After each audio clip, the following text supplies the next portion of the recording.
Eduardo Costa, Júnior Moreira e Rita Mundim participam da conversa de redação. Você, ouvinte da Atiaia, também pode participar, pode opinar pelo WhatsApp do jornalismo. 99996-7074. 99996-7074. Você manda pra gente uma mensagem de texto com a sua opinião. Não se esqueça de colocar o seu nome e o seu bairro pra facilitar a nossa interação aqui, tá certo? Olha, o futuro da aposentadoria dos servidores do Estado começa a ser discutido hoje na Assembleia Legislativa, Eduardo. É o projeto da reforma da Previdência. Bom dia pra você. Bom dia a todos. Olha, eu aprendi a vida toda que contra fatos e números não há argumentos. Se bem que a gente, nos tempos pra cá, tem visto jeito de pegar um fato, torcer um número, torcer até ficar do jeito que ele quer falar, do jeito que ele quer que seja. Mas é só dar uma espiada nas contas da Previdência do Estado. O Estado não aguenta. Precisa de reforma. Precisa de reforma. Agora, lamento informar aos ouvintes da Itatiaia que até onde o meu contato com as contas públicas permite alcançar, as injustiças vão continuar.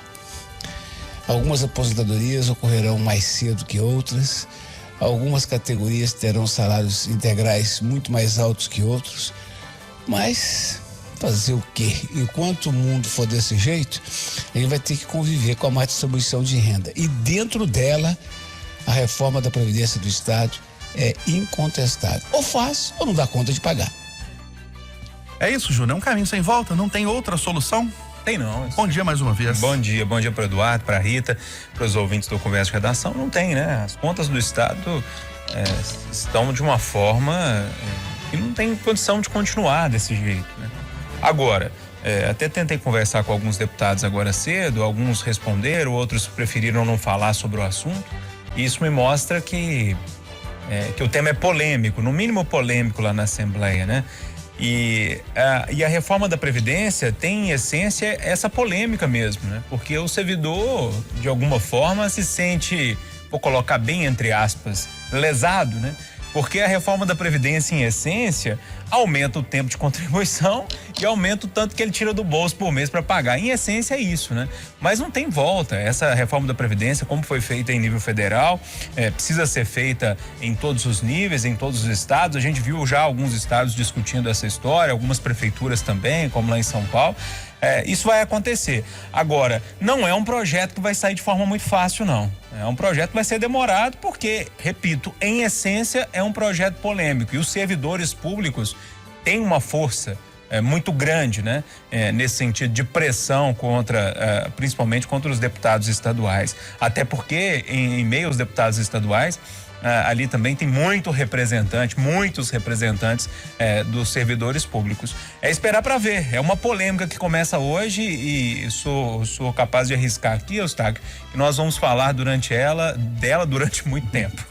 Rita Mundim, não há outro caminho para equilibrar as contas do Estado a não ser a reforma da Previdência, na sua opinião? Claro que não, a conta é muito simples de ser feita, né? O Estado tem receitas, assim como os municípios e a própria União. O Estado é um órgão arrecadador de tributos e ele precisa desse dinheiro para fazer investimentos públicos aí para toda a população. O que tem acontecido é que o aumento dos privilégios, eu não estou falando aí do servidor, né, aquele chão de fábrica, não. O que a gente tem que ficar de olho nessa reforma é que, em nome dos servidores, né, que põe o pé ali no chão de fábrica, aqueles que mantêm os seus privilégios no mais elevado nível vão tentar colocar pedras no caminho dessa reforma. E ela é necessária porque se as receitas que o Estado tem são praticamente todas canalizadas para o pagamento da folha de ativos e inativos, tem uma coisa muito errada, porque é a população inteira, é a sociedade inteira contribuindo, né, através de impostos que não são baixos, são, pelo contrário, uma carga tributária muito alta, e o cidadão não tem esse retorno porque a folha leva tudo. Então isso é um problema estrutural e a reforma da Previdência também tem que ser vista sob a ótica de uma reforma administrativa que já vem sendo feita dentro das possibilidades pelo governo Zema, que tem cortado tudo que é supérfluo, por absoluta falta de dinheiro. Já repito que a Folha leva toda a riqueza dada pelos mineiros ao governo. Aqui pelo WhatsApp, o Carlos Wagner, ele é técnico em educação básica e diz o seguinte: sou servidor efetivo da educação, tenho 7 anos de trabalho com um quinquênio, sou pós-graduado e recebo R$1.800 por mês. Em que mais posso me sacrificar? Rita Mundim, o Senado se prepara para votar hoje. Aí. Oi? Oi? Não, é isso aí, ele falou, ele resumiu o que eu acabei de falar. Sim. Porque em nome dos privilégios dos graúdos, aqueles que realmente pegam no chifre do boi, né, eles se sentem prejudicados. A gente tem que rever, são esses privilégios. Ô Rita, e o Senado se prepara para votar hoje o adiamento das eleições municipais, passando do início de outubro lá para o meio de novembro.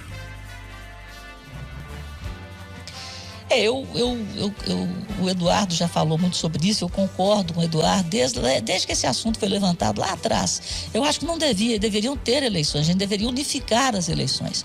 Seria, assim, um bem para o país, para a gente não ter eleição a cada 2 anos. E imagina a economia que nós poderíamos fazer com isso também. Mas, pelo que a gente já viu até aqui, as eleições vão ocorrer, mas serão simplesmente adiadas. Fazer o quê, né? Júnior, adiar as eleições? Ô, Eustáquio, lá em Brasília tem 3 propostas na mesa. Estive conversando com alguns colegas lá que cobrem o dia a dia lá do Senado e da Câmara. São 3 propostas. A primeira é um adiamento do primeiro turno para o dia 15 de novembro, com o segundo turno no dia 29 de novembro. Essa é a primeira proposta. Um segundo turno até um pouco mais próximo do primeiro turno. A segunda proposta que está na mesa, inclusive que é do Centrão, essa proposta, é não fazer nada e deixar como está. As eleições acontecem normalmente em outubro, até por causa de uma pressão de uma ala de prefeitos. E a outra é uma prorrogação dos mandados dos prefeitos até que possa se fazer uma eleição de forma mais tranquila, que tem uma outra ala de prefeitos também que defende essa história. Até porque tem alguns prefeitos que estão bem nas pesquisas, outros não, então depende dos interesses aí. Vamos ver quem pode pressionar mais. Mas a proposta em primeiro plano nesse momento, que deve ser votada inclusive em 2 turnos, acabei de ouvir o senador que é responsável pelo relatório dessa matéria falar, deve ser votado hoje em 2 turnos por lá, esse adiamento para o dia 15 de novembro com uma janela para se ter um adiamento se for necessário, né? Se a situação não tiver tão ruim. E uma quarta proposta que também ganha força nos bastidores lá em Brasília seria as eleições já em outubro para cidades que conseguirem fazer. Então depois essa eleição é passada em algumas cidades do jeito que não pode, as cidades que não podem fazer a eleição, e aí você faz eleições meio que separadas, né? Em alguns momentos. Agora é esperar para ver. O fato é que o TSE bateu o pé e agora quer que essa decisão seja tomada até o fim do mês. Não pode passar do fim do mês, então a gente está próximo de uma decisão que eu vou apostar aqui nessa primeira opção que eu disse para você, que é um adiamento para dia 15 de novembro, porque tanto o presidente do Senado quanto o presidente da Câmara estão fechados nessa história aí de fazer as eleições ainda neste ano, mas é uma discussão que dá para render um pouquinho hoje aí. O projeto vai ser discutido no Senado, na Câmara e aprovado nas 2 casas legislativas, não precisa da sanção do presidente da República, né? O Congresso Nacional promulga. Eduardo Costa, adiamento de eleições.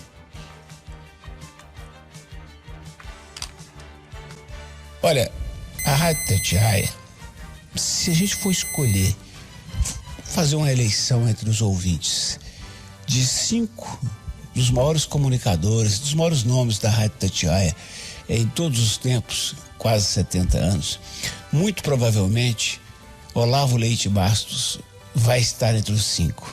Ele que depois de ser goleiro do Galo e vereador e comentarista de futebol virou Cafunga. O Cafunga foi autor de frases incríveis e uma delas que fez muito sucesso e faz até hoje não sai da minha cabeça. No Brasil, o errado é que é o certo. Se eu disser aqui que essa eleição este ano é uma indecência, vai ter muita gente dizendo: olha, o filhote da ditadura, ele é contra a eleição. Porque o errado é que é o certo. Mas é um absurdo. o país vivendo uma pandemia desse tanto, com mais de 50 mil mortos, e a gente pensando, e o Senado da República preocupado com a eleição, se vai ser em novembro ou dezembro. Tinha que ser em 2022, de vereador a presidente. Pegar os 5 bi que vamos gastar esse ano com a eleição, pegar toda a energia e canalizar na doença.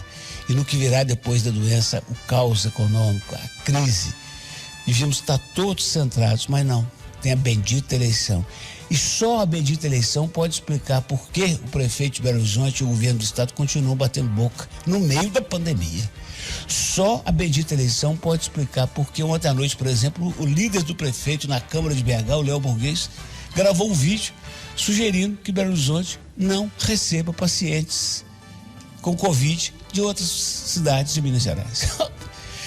Só isso, porque o Léo Burguês sabe que o SUS, Sistema Único de Saúde, é único e é nacional. Ele sabe que, por uma questão humanitária, não se pode nem pensar nisso, mas ele, líder do prefeito da Câmara, está sugerindo isso. Pode? Como eu gostaria que a gente vivesse no Brasil real. 8h47. Vamos acionar o Clever Ribeiro mais uma vez aqui no Jornal da Itatiaia. Ele está acompanhando a operação em residências de parentes de Fabrício Queiroz em Belo Horizonte, em busca da mulher de Queiroz, não é isso, Clever Ribeiro? Confirma pra gente a situação de momento? É isso, Eustáquio, confirmando 8h47. Agora há pouco, militares do Batalhão de Choque, juntamente com integrantes do Ministério Público do Estado do Rio de Janeiro, entraram em uma outra residência, ainda aqui na rua Francisco Espino, no bairro São Bernardo. Como você bem disse, um dos alvos dessa operação seria a ex-mulher de Fabrício Queiroz, Márcia Oliveira de Aguiar. Lembrando que o ex-PM foi preso na manhã de quinta-feira, 18 de junho, na cidade de Atibaia, no interior de São Paulo, sendo que no mesmo dia foi decretada a prisão da mulher dele, que não se apresentou à polícia e não foi encontrada, ou seja, desde então é foragida da justiça. A Itatiaia continua por aqui acompanhando a movimentação, a imprensa toda por aqui, helicópteros também de emissoras de televisão, e a polícia está vasculhando aqui o local, até em bares, residências também, procurando saber se Márcia Oliveira, a mulher de Queiroz, está realmente aqui em Belo Horizonte, Eustáquio.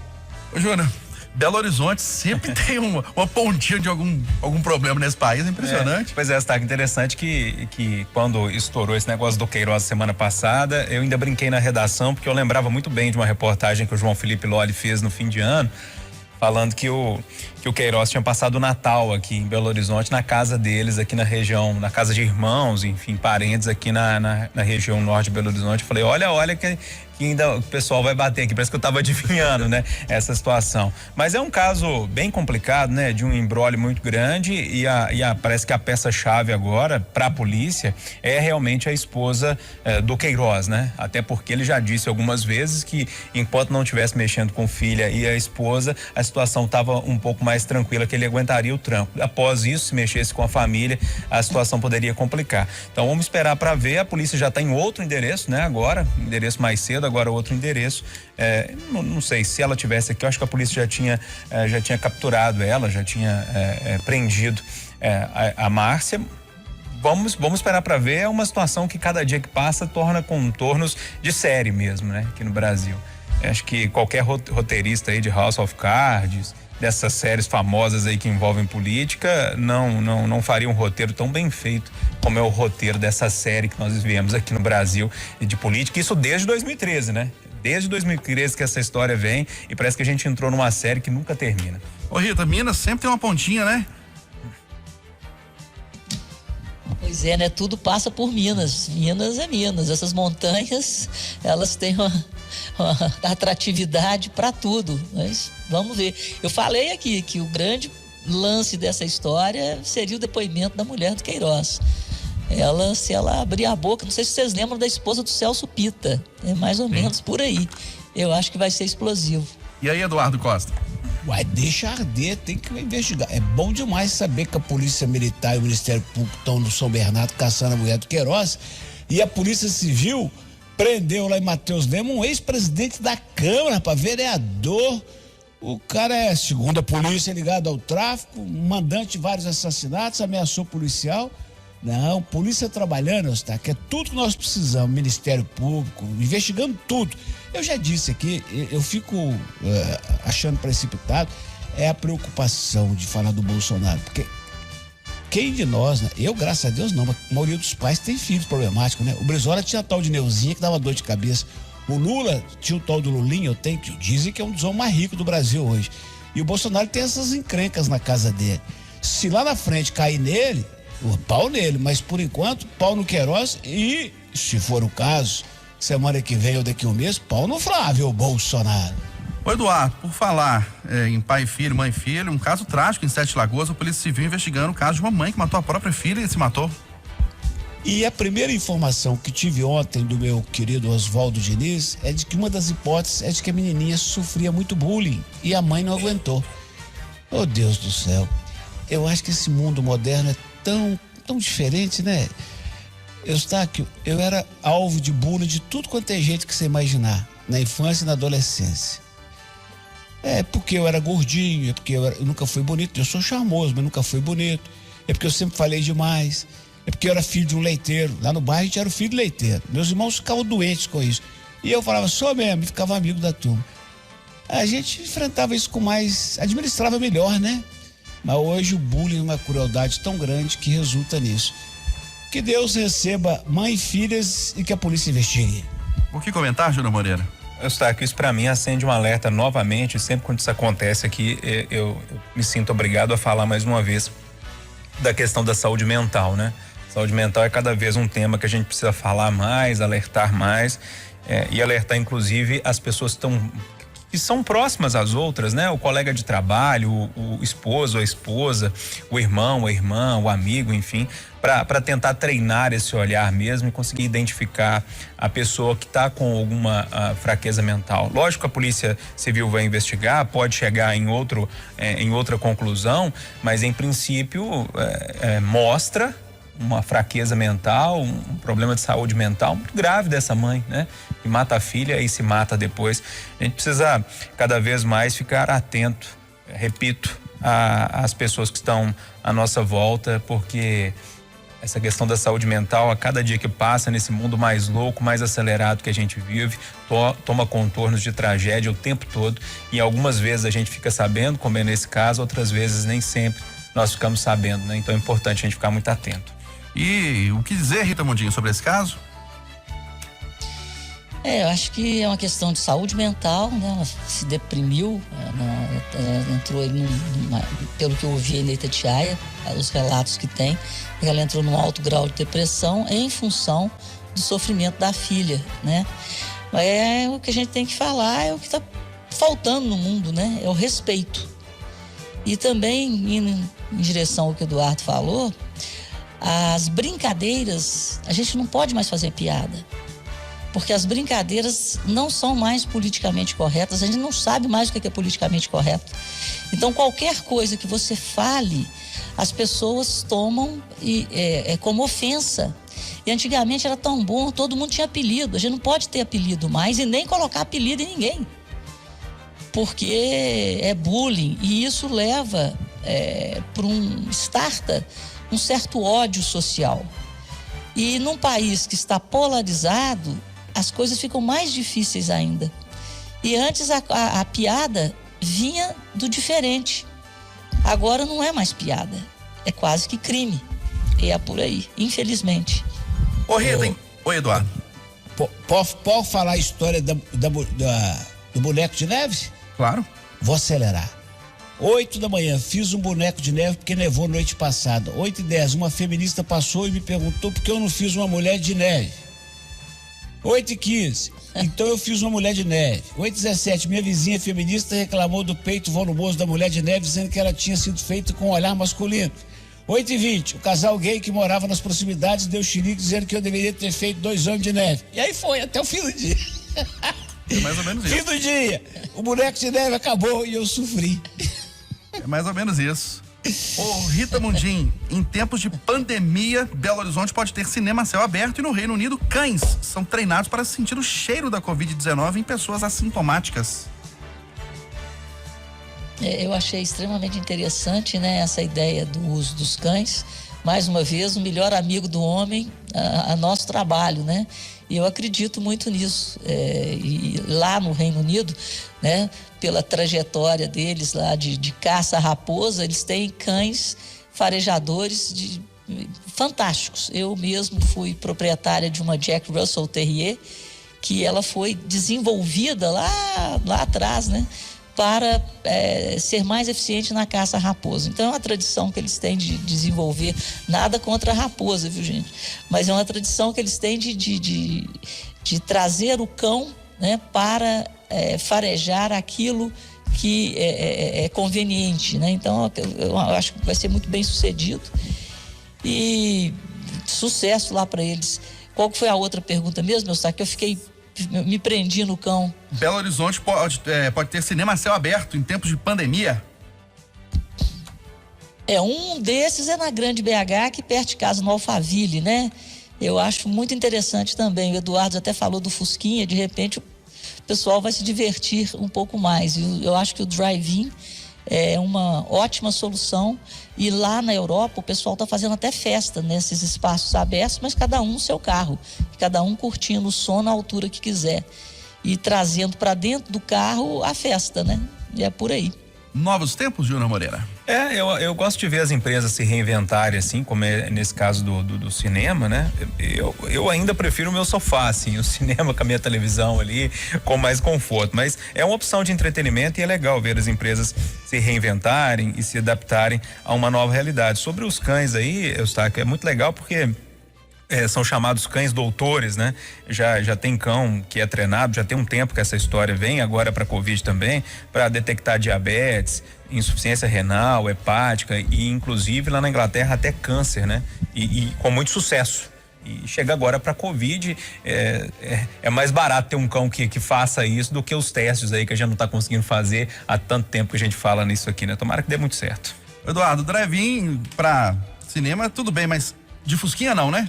Não, nem pensar. Nevermore, porque minha coluna não aguenta mais. Oi. Eu quero falar do cão. Fala do cão. O cão tem mania de cheirar tudo, né? Eu adoro. Agora, você já imaginou, nesse mundo de ódio que nós estamos, quando o cão chegar, você tá um grupo assim na rua, o cão vem de lá e cheira o pé de um. Primeiro que é cheirar, tu fala, sai, Covid, porque o mundo tá assim. Aí eu fiquei com saudade dos tempos que eu ia pra praça da rodoviária. Eu vou voltar. Daqui uns meses eu volto. Pra ficar observando aqueles homens da cobra. Já viu aqueles homens da cobra ficam fazendo graça com a cobra? Sim. E vai juntando gente. Daí a pouco ele fala assim, agora essa cobra vai dar uma picada no pé do homem que não lava a cueca 3 dias ou no sapato da mulher que tá traindo o marido. Gente, a metade vai embora correndo, sério? Rita, pra combater a doença mental que o Júnior tá falando que é grave, só piada ruim. Abraço pra vocês tudo e até amanhã. Um abraço, Eduardo. 8h59 em Belo Horizonte.